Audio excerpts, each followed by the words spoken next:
Nunca pensé que un instante tan breve pudiera dejar una huella tan larga en la memoria. Aquella mañana la casa estaba en silencio, un silencio doméstico, de esos que parecen seguros. Yo había cerrado la puerta de mi habitación sin echar el pestillo, convencida de que nadie subiría a esa hora. Estaba ordenando el armario, distraída, con la mente en asuntos cotidianos, una llamada pendiente, el café que se enfriaba en la cocina, el reloj que siempre se adelanta. Entonces ocurrió. La puerta se abrió de golpe y, por una fracción de segundo, el mundo se detuvo. Vi su figura en el umbral, la sorpresa dibujada en el rostro, la confusión inmediata. Yo reaccioné tarde, como si el cuerpo necesitara permiso para moverse. Él bajó la mirada al instante, murmuró una disculpa atropellada y cerró la puerta con cuidado, como quien teme romper algo frágil. Me quedé inmóvil. No por vergüenza, sino por esa sensación extraña de vulnerabilidad que no conocía desde hacía años. Respiré hondo, me cubrí con lo primero que encontré y me senté en el borde de la cama. Pensé en mi edad, en las decisiones tomadas, en cómo el tiempo nos vuelve más cuidadosos y, al mismo tiempo, más conscientes de nuestra humanidad. No quise dramatizar. Tampoco ignorarlo. En una familia, el silencio a veces hace más ruido que las palabras. Preparé un té y esperé. Los minutos pasaban lentos, cada uno cargado de preguntas. ¿Había sido un error mío? ¿Se sentiría el incómodo, como se habla de algo así sin herir, sin confundir, sin cruzar límites? Cuando por fin bajé al salón, lo encontré allí, sentado con la espalda recta, como si esperara una sentencia. Me miró con respeto, con esa mezcla de nervios y educación que siempre le he reconocido.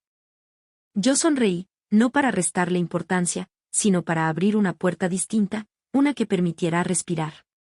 Le dije que los accidentes existen, que la casa es compartida y que nadie había hecho nada mal. No entré en detalles, no hacía falta. Observé cómo sus hombros se relajaban poco a poco. En ese momento entendí algo importante: la madurez no consiste en evitar situaciones incómodas, sino en atravesarlas con dignidad. Hablamos de límites, de costumbres, de horarios. De lo fácil que es suponer y de lo necesario que es avisar.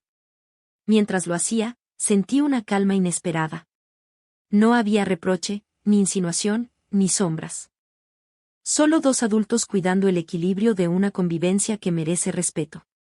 Esa tarde, cuando me quedé sola, volví a pensar en lo ocurrido.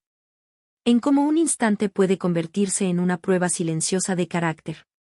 Me prometí ser más atenta, más clara. Y también más compasiva. Porque la vida, a veces, nos pone en situaciones que no elegimos, y es la manera de responder lo que nos define. Aún no sabía entonces que aquella conversación no sería la última, ni que el verdadero peso del momento estaba por revelarse después. Pero algo dentro de mí me dijo que ese episodio, tan simple en apariencia, cambiaría la forma en que nos mirábamos y nos entendíamos. Y por primera vez en mucho tiempo, quise escuchar con atención lo que vendría a continuación. Los días siguientes transcurrieron con una normalidad aparente, pero yo sabía que algo había cambiado. No era incomodidad permanente ni un silencio espeso, sino una atención distinta, como cuando se camina por una habitación recién ordenada y se procura no mover nada. Cada gesto se volvía más consciente. Cada palabra, más medida. Observé cómo él procuraba avisar antes de subir, cómo su voz se hacía audible desde el pasillo, casi como una señal de cortesía. Yo, por mi parte, cerraba la puerta con más cuidado y elegía horarios en los que sabía que la casa estaría tranquila. No lo viví como una imposición, sino como un acuerdo tácito nacido del respeto mutuo. Una tarde coincidimos en la cocina. El aroma del café llenaba el aire y la luz entraba suave por la ventana. Fue entonces cuando comprendí que el asunto no estaba del todo cerrado. Había preguntas que no se habían formulado, no por miedo, sino por prudencia. Y a veces, la prudencia también necesita palabras. Decidí hablar con calma, sin dramatismos. No para volver sobre lo ocurrido, sino para ponerle un marco humano.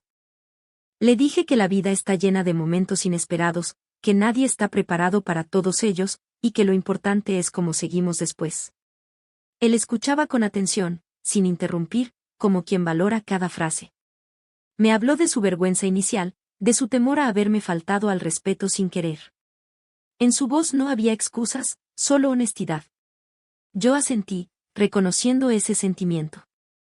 Le confesé que, para mí, el impacto había sido distinto, más introspectivo, como un recordatorio de que el cuerpo y la dignidad no desaparecen con los años, pero tampoco definen por completo a una persona. En ese intercambio sencillo sentí algo que me sorprendió, alivio.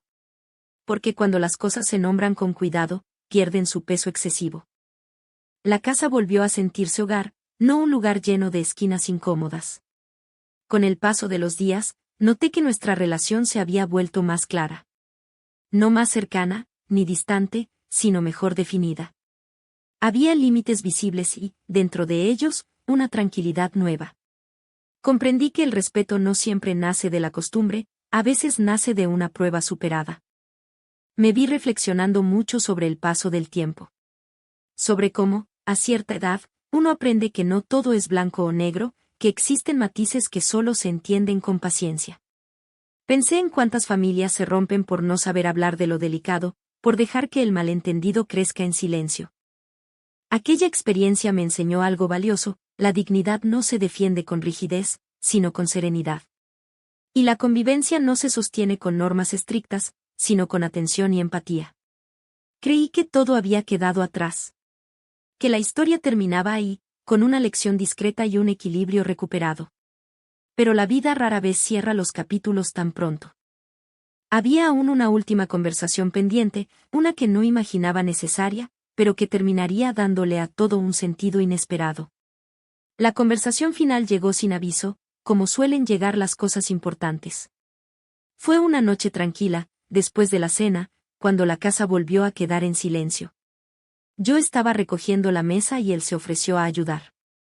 En ese gesto sencillo comprendí que aún quedaba algo por decir, no por obligación, sino por honestidad. Nos sentamos frente a frente, con la luz tenue y el reloj marcando un tiempo que parecía más lento. No hubo tensión, solo una seriedad serena. Le dije que quería cerrar aquel episodio de una vez por todas, no para recordarlo, sino para dejarlo en su lugar correcto. Él asintió, con esa expresión de respeto que ya me resultaba familiar. Hablé desde la experiencia, desde los años vividos. Le expliqué que, con el tiempo, uno aprende que la vida no siempre se comporta con orden, y que los errores involuntarios forman parte del camino. Que lo ocurrido no había cambiado quién era yo ni quién era él. Que no debía cargar con una culpa que no le correspondía. Mientras hablaba, me escuché a mí misma con sorpresa. No había reproche, ni incomodidad, ni segundas intenciones. Solo claridad. Le dije que en una familia sana no todo es perfecto, pero sí puede ser sincero. Y que la confianza no significa ausencia de límites, sino respeto consciente de ellos. Él respondió con pocas palabras, pero sinceras. Dijo que aquella situación le había hecho reflexionar sobre la responsabilidad, sobre el cuidado que se debe tener con las personas mayores, con el espacio ajeno, con lo que no se dice. En su voz no había nervios, solo madurez. Y eso, para mí, fue suficiente. En ese momento sentí algo parecido al cierre de un círculo. Como si una puerta que había quedado entreabierta por fin se cerrara con suavidad, sin ruido. Me di cuenta de que el verdadero aprendizaje no había sido el incidente en sí, sino lo que vino después, la capacidad de hablar, de escuchar, de no exagerar ni minimizar. Cuando me fui a dormir esa noche, pensé en cuántas historias similares existen y nunca se cuentan. En cuántos malentendidos crecen hasta hacerse irreparables solo porque nadie se atreve a poner palabras tranquilas sobre la mesa. Me sentí agradecida por haber elegido el camino más difícil, pero también el más justo. Hoy, al recordar todo, no siento incomodidad. Siento respeto. Por mí, por él, por la familia que compartimos. Aprendí que la dignidad no se pierde por un descuido, y que la madurez se demuestra en cómo se resuelven los momentos incómodos. Esa fue la última vez que hablamos del tema. No porque fuera prohibido, sino porque ya no era necesario. Y quizá por eso, esta historia merece ser contada hasta el final, porque no trata de un instante inesperado, sino de la calma que se alcanza cuando se elige comprender en lugar de juzgar.